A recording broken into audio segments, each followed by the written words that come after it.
e de progresso e opções de investimento do projeto Buba Ports. Médico de vista aponta idade, trauma e infecção ocular como principais causas de problemas. É a hora consagrada ao telejornal para acompanhar agora e aqui na televisão. Boa noite. O presidente da Conferência de Chefes de Estado e de Governo da CEDEAO, Umaru Sissoko Embalo, recebeu em audiência uma delegação conjunta subregional e internacional. A mesma é integrada pela CEDEAO e as Nações Unidas. Umaru Sissoko Embalo, presidente da República da Guiné-Bissau, igualmente presidente da Conferência dos Chefes de Estado e de Governo da CEDEAO, manteve encontro de trabalho com os mediadores da missão conjunta do Escritório das Nações Unidas na África Ocidental e Sahel e mediadores da CEDEAO sobre os problemas da Guiné-Conakry, conforme apuramos, junto de uma fonte digna de crédito. Esse país irmão da Guiné-Bissau, desde os primórdios da luta de libertação dos povos, presumimos que tudo tem a ver com o relacionamento com a CEDEAO. À saída do encontro, os diplomatas da ONU e da CEDEAO não falaram aos homens da imprensa. É de salientar que o Escritório das Nações Unidas na África Ocidental e Sahel foi criado em Dakar no ano 2002, com o intuito de promover a diplomacia preventiva, mediação política e facilitação na África Ocidental e Sahel. O Conselho de Ministros reuniu-se hoje em Bissau em sessão ordinária sob presidência do chefe de Estado, Umaru Sissoko Embalo. Foi abordado e aprovado o projeto Buba Ports. No Palácio da República, o governo reuniu-se em sessão ordinária sob a presidência do general Umaru Sissoko Embalo, chefe de Estado guineense.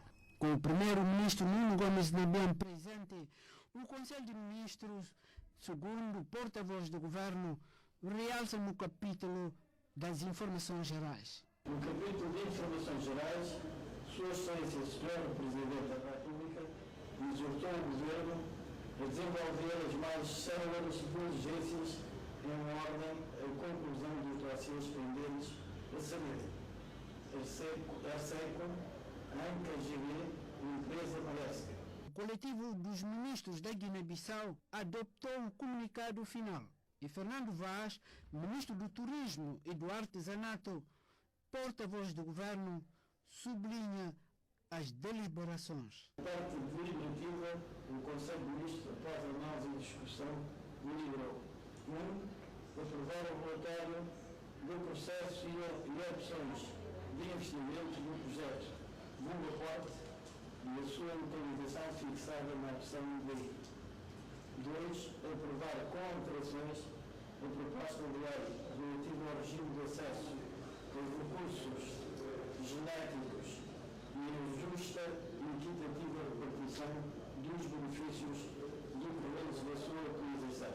Antes de iniciar a sessão, a pedido do Presidente da República, os ministros observaram um minuto de silêncio e de recolhimento em memória de Pedro Morato Milaco, ex-ministro da Administração Pública, que faleceu em Portugal, vítima de doença.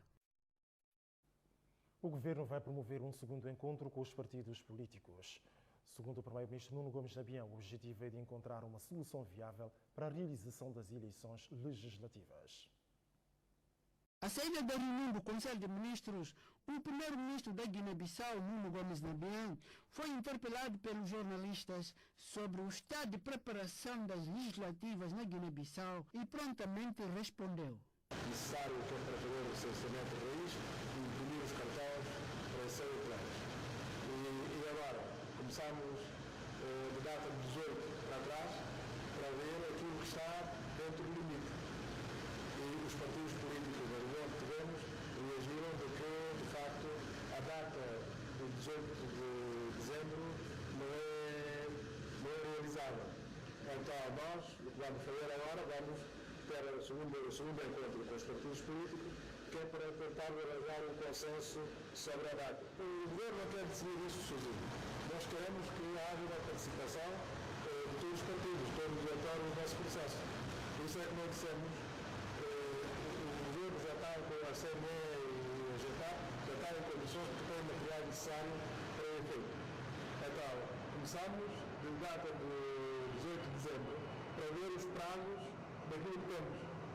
Aquilo que resta vai ficar para fora, se os partidos concordam que abrimos a eleição dessas comissões, estamos prontos. Agora, se houver reação contrária, então aí vamos ter que concentrar com os partidos políticos, chegar a um consenso, e só depois disso é que nós podemos apresentar ao Presidente da República aquilo que temos no programa eleitoral. Mas por enquanto não podemos fazer porque é preciso essa concertação definitivamente com os partidos.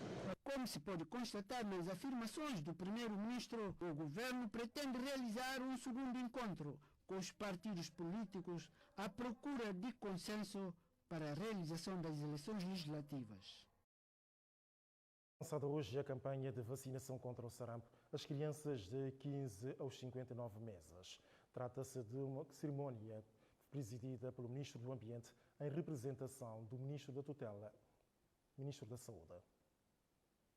O Governo, através do Ministério da Saúde Pública e parceiros, lança esta quinta-feira a segunda dose de vacinação gratuita contra sarampo para as crianças de 15 a 59 meses. Friato Kassamá, Ministro do Ambiente e Biodiversidade, afirma que a iniciativa constitui uma das prioridades do Governo. O lançamento da vacina contra o sarampo constitui um dos leques das atividades do Ministério da Saúde Pública, através do programa alargado de vacinação, na garantia de uma vida segura da nossa população. E isso é uma das prioridades do Governo, de iniciativa presidencial, liderado por Sua Excelência Engenheiro Nuno Gomes de Avião. A imunização é uma das principais formas de prevenção da doença. E é sabido que uma das formas de evitar das mortalidades é basicamente através da prevenção. O ato que estamos a testemunhar enquadra-se no plano denominado Visão de um Mundo Sem Sarampo e é apoiado pelos parceiros diretos do Ministério da Saúde Pública, nomeadamente OMS, Unicef, Gavi e outros parceiros estratégicos na luta pelo bem-estar da nossa população. A representante da Unicef afirmou que o fracasso de acesso e cobertura de vacinas contra o sarampo nos últimos 2 anos fez com que o país registrou novos casos. O fraco acesso e cobertura às vacinas contra o sarampo ao longo dos últimos 2 anos fez com que a Guiné-Bissau tivesse registrado mais de 120 casos em diversas regiões do país. Estima-se ainda que o valor seja mais elevado, uma vez que muitas crianças não chegaram às instalações de saúde e não foram detectadas como estado infectadas. O representante da OMS fala da importância da vacinação. La rougeole est une maladie extrêmement contagieuse. A rougeola é uma doença extremamente contagiosa. A OMS trabalha de mãos dadas com os parceiros a fim de atingir os nossos objetivos. Esperamos que o Ministério da Saúde consiga vacinar todas as crianças como forma de prevenir essa doença. Protéger contre la maladie. A aquisição da segunda dose de vacina contra sarampo foi graças aos parceiros internacionais, nomeadamente a Unicef, OMS, Gavi e o Governo.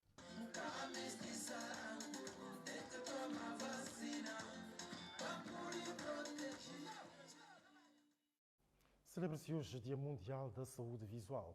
Por efeito, o médico oftalmologista Meno Nabicassa falou dos fatores que influenciam a patologia. 13 de outubro começou a ser celebrado desde 1975 por iniciativa de uma organização não-governamental britânica durante as campanhas de sensibilização contra a cegueira. O objetivo era combater os efeitos ou as dificuldades que se verificam no ato da leitura, associados a vários outros fatores, por exemplo, a idade, trauma e infecção ocular, como causas principais da cegueira, explicou o especialista em saúde ocular Meno Nabicassa. Nos países em via de desenvolvimento e na Guiné-Bissau, o médico acredita que a doença ocorre em todas as idades, desde as crianças, adultos e, sobretudo, funcionários públicos, por motivo de passarem tanto tempo no serviço. O setor da pecuária guineense prepara uma nova campanha. O objetivo é a vacinação dos animais. Ultimamente, o país está a ser confrontado com casos da febre aftosa, que significa uma doença viral que ataca os animais. A doença foi diagnosticada, sobretudo na zona leste. Sobre vários outros fatores, os técnicos e colaboradores da Direção-Geral da Pecuária estão a receber formação sobre boas práticas no uso de medicamentos e produtos veterinários. Como vamos organizar a campanha de vacinação? Vamos comprar vacinas, por isso estamos aqui a reciclar os nossos técnicos para que possam, de facto, fazer a manipulação, a manipular condignamente essas vacinas e medicamentos. O técnico do setor pecuário também falou do compromisso assumido pela Guiné-Bissau em erradicar até 2030 a doença da raiva em animais. Por ser uma doença viral com quase 100% da mortalidade, muitos guineenses já foram vítimas. Temos que elaborar estratégias de luta contra a raiva, que passa pela vacinação anual dessa doença, porque é uma doença extremamente perigosa, tanto para animais como para seres humanos, que 99,9% da pessoa ou animal atingido pela raiva não tem outra forma de sobreviver senão a morte. Por isso é que, uma vez elaborando a estratégia de luta contra a raiva e apresentar ao governo, essa estratégia vamos ver como encontrar meios técnicos e financeiros para que possamos atingir ou chegar ao ano 2030 de 0 casos de raiva nos seres humanos. Esta formação foi organizada no quadro do projeto Segurança Alimentar, financiado pelo Banco Mundial e que está a ser implementado pela FAO. O referido projeto tem como objetivo fornecer meios materiais tanto da parte da saúde animal, bem como da parte vegetal. O setor pecuário está a evoluir. É um setor com muitas carências, como todos os setores das instituições a nível nacional. Tem problemas de infraestruturas, tem problemas de financiamentos interno e externo, tem falta de parceiros como outrora, nas décadas 80, em que havia tantos parceiros a investir no setor pecuário. Neste momento, o próprio governo retirou-se da produção animal e está a incentivar o setor privado a investir no setor da produção animal. O setor da saúde animal, temos estado a incentivar os privados a investir no domínio da criação da farmácia veterinária, clínicas veterinárias, para que possam, de facto, ir ao encontro dos criadores e ajudar no combate das doenças. Apesar de estar já em curso os preparativos, o processo para a vacinação dos animais ainda não tem uma data marcada. A Confederação Nacional dos Atores da Feira de Caju acusa a ANCA de violar decisão do Tribunal Regional de Bissau. A acusação foi feita numa conferência de imprensa. Os atores da fileira de caju continuam de costas viradas com a Agência Nacional de Caju por alegada má gestão de fundos dos contribuintes. A Agência Nacional de Caju tem recebido dinheiro vindo do fruto de trabalho de um grupo de guineenses, homens, mulheres e jovens, para que esse dinheiro seja revertido para a melhoria da vida de Caju. Nós registramos negativamente que esse dinheiro tem ido para onde não sabemos, que não tem ido para o principal beneficiário.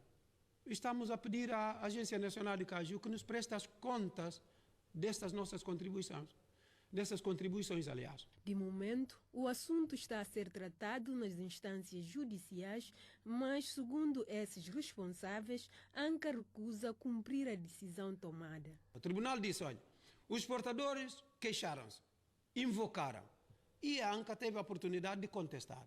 Eu, já que tenho estes dois elementos para decidi que os exportadores têm razão. O tribunal constituiu a Associação de Exportadores como fiel depositário destes fundos, até o final do processo. A ANCA manda abrir as contas fechadas pelo tribunal, a ANCA põe militares ou polícias nas portas de alfândega, Ministério do Comércio e no portão da PGB, a dizer aos exportadores que não depositar os 5 francos na conta da ANCA não exporta. E está a acontecer neste momento. Os atores da fileira de caju dizem esperar a reposição da legalidade por parte das autoridades nacionais. O que eu compartilho com o governo, com todas as instituições da República, é que sejamos nós os promotores da legalidade. O tribunal decidiu, o primeiro-ministro, como tutela da ANCA, ele que respeite e faça respeitar a decisão do tribunal. O tutelado do primeiro-ministro, que é o presidente do Conselho de Administração da ANCA, na sua pessoa, está no terreno a terrorizar os exportadores, a obrigar os exportadores a voltarem para os bancos, inverter a decisão do tribunal. E nós dissemos que não e que nunca. A Associação Comercial da Guiné-Bissau, a ANAG, a AMAI e a Associação Nacional de Importadores e Exportadores juntaram-se à causa. É uma conferência de imprensa da qual demarcou-se o presidente da Europa. Alain Safati explicou as razões pelas quais não tomou parte. A ONG, Quadro Nacional de Concertação de Organizações Camponesas e Produtores Agrícolas, e a Confederação Nacional de Autores da Fileira de Caju não falam a mesma língua em relação ao caso ANCA. A propósito, Alain Safati, presidente da Europa, reage em conferência de imprensa desmentindo a presença da organização que dirige na conferência de imprensa realizada na quarta-feira passada em Bissau pelos autores da fileira de caju. Visivelmente descontente, Fati afirma estar preocupado com as alegações que, segundo o mesmo, terá posto em causa a boa imagem da organização. Este responsável salientou ainda que dos 20 milhões de francos CFA inicialmente disponibilizado pela ANCA-GB, as organizações apenas receberam 4 milhões cada. E igualmente informou que nos últimos 4 anos o Ministério da Agricultura doou sementes gratuitamente aos produtores de todo o país. Rede Nacional de Jovens Líderes fecha a semana, portanto, o Dia das Meninas, com uma palestra. Também pede esclarecimentos sobre a menina de 17 anos violada na cela de uma das esquadras de polícia. Mais de uma centena de jovens, entre rapazes e raparigas, reuniram-se para mais uma atividade do Dia Internacional das Meninas. 10 anos após a criação da data, muita coisa mudou, mas ainda o conceito do machismo continua a reinar. Exemplo concreto é a recente violação de uma menina de 17 anos na esquadra da polícia. A sociedade ainda a relega como simples dona da casa, limitando-a nas tarefas domésticas. Mas podemos afirmar que a mulher é a luz da vida, é a fonte onde brota água e a mulher tem o poder. Alguns dias atrás, que uma menina menor de 17 anos de idade foi violada sexualmente numa das celas da esquadra de Polícia Judiciária da Guiné-Bissau, cujos autores ainda não identificados. Se calhar, esse pode ser um dos casos do gênero que muitos desconhecem autores. Dados estatísticos de nível mundial revelam que 39 mil meninas são sujeitas ao casamento forçado sem planeamento familiar e 31 milhões ainda sem acesso à escolaridade. A presidente da RENAGELF, Rede Nacional de Jovens Líderes, diz que já é tempo de lutar e de reerguer. Meninas, é tempo de reerguermos, é tempo de lutarmos. Como dizia em frente, os pais somente podem dar bons conselhos e indicar bons caminhos, mas a formação final do caráter está nas mãos de cada uma de nós. Portanto, que nenhum obstáculo nos impeça de correr atrás do que realmente queremos. Não desejo que as mulheres tenham poder sobre os homens, mas sim sobre elas mesmas. Em nome das que sofrem, apela ao governo para que salvaguarde os direitos que lhes são inerentes. Registram-se mudanças desde o ano em que foi criada a RENAGELF. O reconhecimento é de representante da presidente do Instituto da Mulher e Criança. Nesta celebração do dia 11 de outubro, Maneca apela ao governo para que crie políticas que promovem direitos humanos. Hoje, eu não falo enquanto simples presidente da RENAGELF. Hoje eu falo em nome das que nunca tiveram voz, das que não tiveram salvação, das que não têm opções. Falo em nome das que ainda sofrem as consequências de um casamento forçado, da mutilação genital feminina e de todas as crueldades perpetuadas contra esta camada. É necessário que o governo crie políticas concretas de promoção de direitos humanos, em especial das meninas. Ações encorajadas por Simão Abaros em nome da representante da PLAN e Vitória Correia, outra representação. Nós estamos convictos que vai ter mudanças ainda mais, porque já temos as mudanças em diferentes camadas sociais. Ainda vamos ter ainda mais mudanças pela vossa determinação e dedicação. A trabalhar em prol das meninas é a maior alegria e é a concretização do trabalho que está a ser feito, bem feito. E o tema deste ano, do 11 de outubro, é igual poder. E igual poder para que cada uma de nós possa ser dono da sua decisão e decidir aquilo que lhe interfere nas suas vidas, tomar boas decisões. E só se pode ter isso quando se tem poder. Assim termina mais uma jornada da institucionalização do Dia Internacional das Meninas com a animação cultural dos Netos de Banda. A secção desportiva da televisão da Guiné-Bissau registrou a história de mais uma velha glória do futebol nacional. Trata-se de José da Cunha, que trabalhou em diferentes equipas. A nossa reportagem continua a recolher a história dos antigos craques do futebol nacional e foi precisamente neste quadro que convidamos o ex-diretor-geral dos desportos para falar da sua carreira enquanto jogador federado. José da Cunha tem boas recordações da sua passagem pelo Desportivo de Farim, clube onde começou a sua carreira. Isso vai ficar na minha memória. Ficará a gravar na minha memória com letras de diamante, não é letras de ouro, não. Porque tínhamos uma belíssima equipa. Todos eram bons jogadores, desde guarda-redes até os suplentes. Portanto, tínhamos uma equipa que me metia inveja. Ombreava com o Sport, ombreava com o DIB, ombreava com o Benfica. Sobretudo, portanto, em todas as equipas tinham grandes jogadores. Balantas de Mansoa, Bula dos Tois, do Toi e dos Cucas, Cuca Bibi e Cuca Tavares. Portanto, falecido Pascoal, todos eles grandes jogadores. Canchungo não falaremos. Portanto, todos eles. Portanto, foi assim que aquele campeonato de 64, o início da nova geração do ouro, posso dizer assim.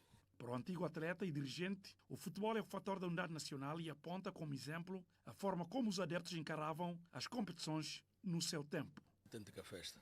Bom, já que estamos a falar de uma zona onde existem o grupo étnico maioritário em Mandinga, era autêntico Jambadão. Autêntico Jambadão. Portanto, era uma festa quando nós jogávamos. Que era os sábados, que era os domingos. Normalmente naquela altura jogávamos só os domingos. Nós íamos lá desde sexta-feira. Portanto, logo que chegarmos é só festa até o fim do jogo. E não perdíamos qualquer jogo. Dizer que vocês marcaram? Olha, quando marcámos a porta, o pai do Muniro, o falecido Carambá Conte. Portanto, era um adepto ferrenho, um adepto de gema do farinha. Portanto, ele deixava todo mundo entrar.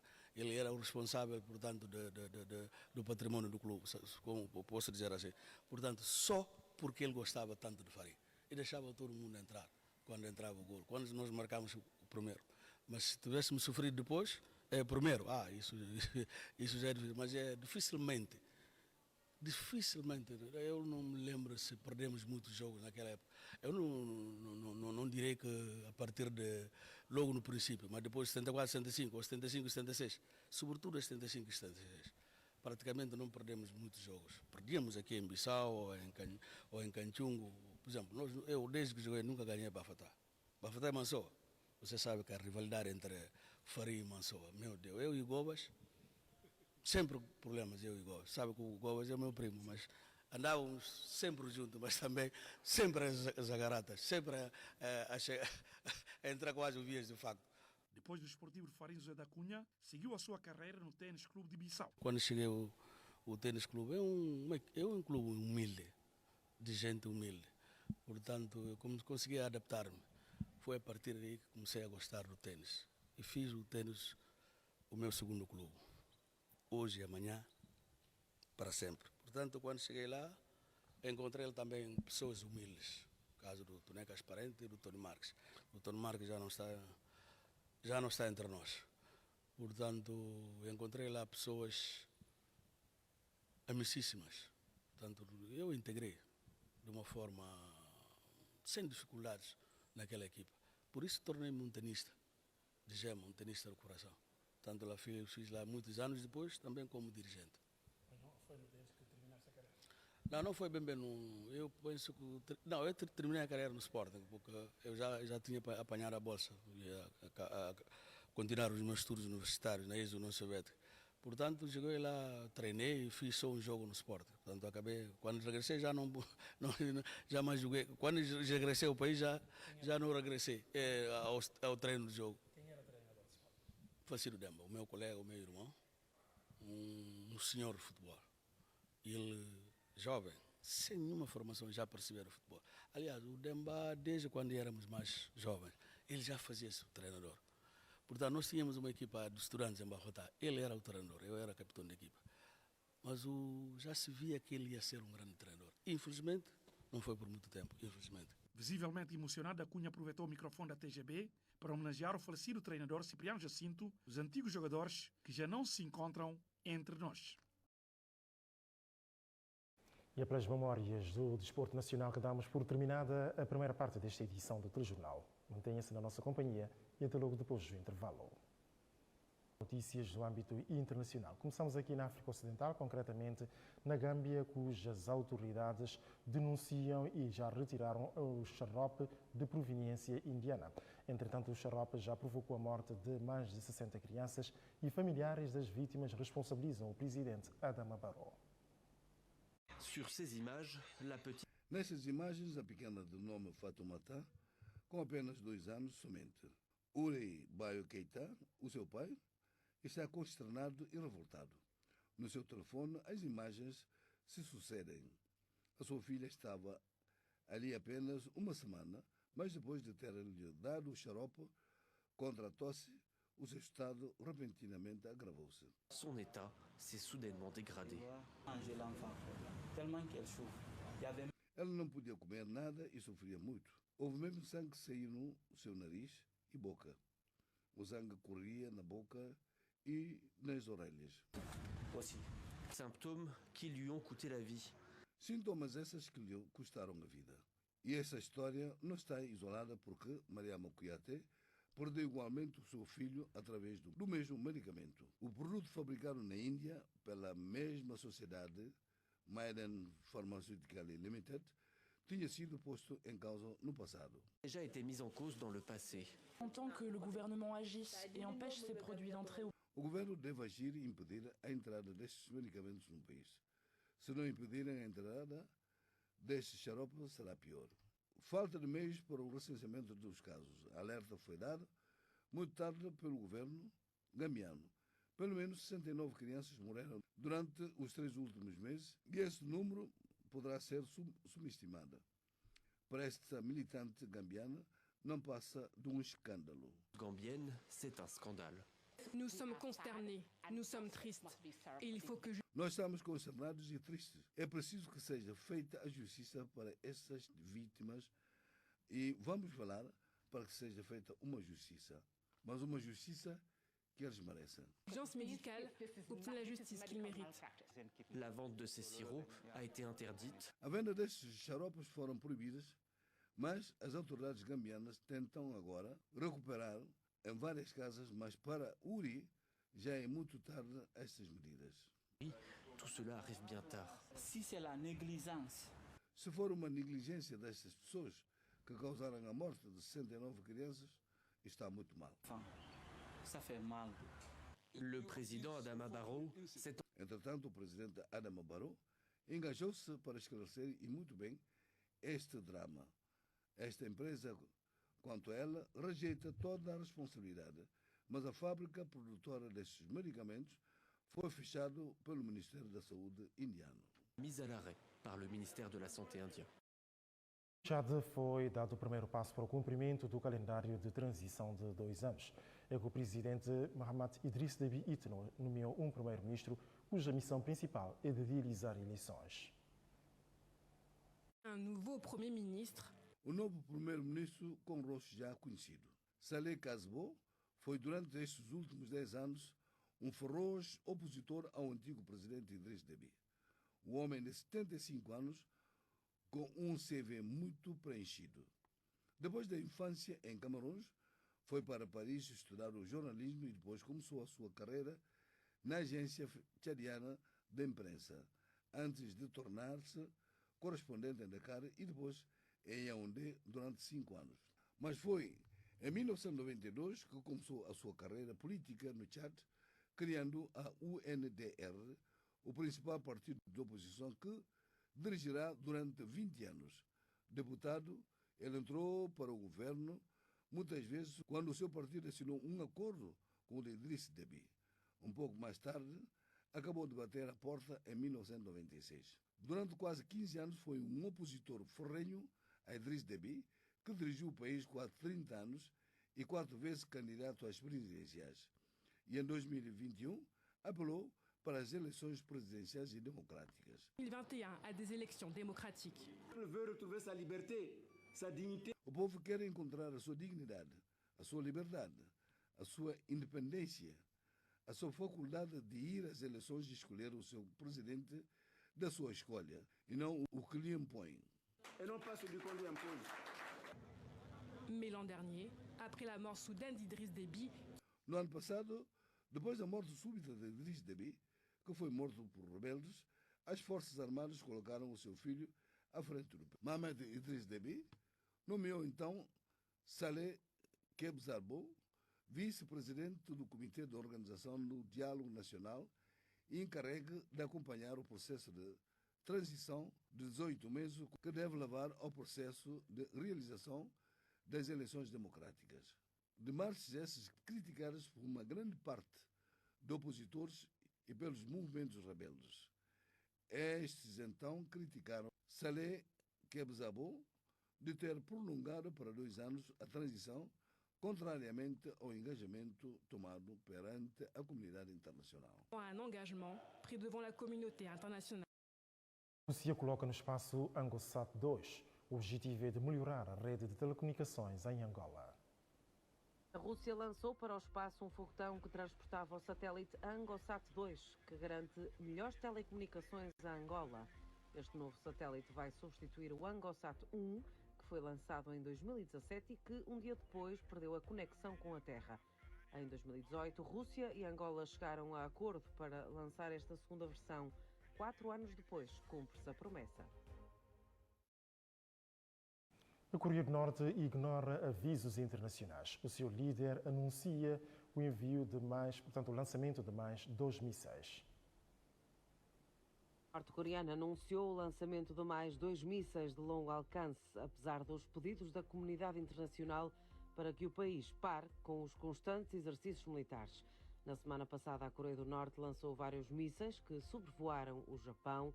Estados Unidos e Coreia do Sul responderam com a mesma moeda, dispararam mísseis num tom de aviso. Os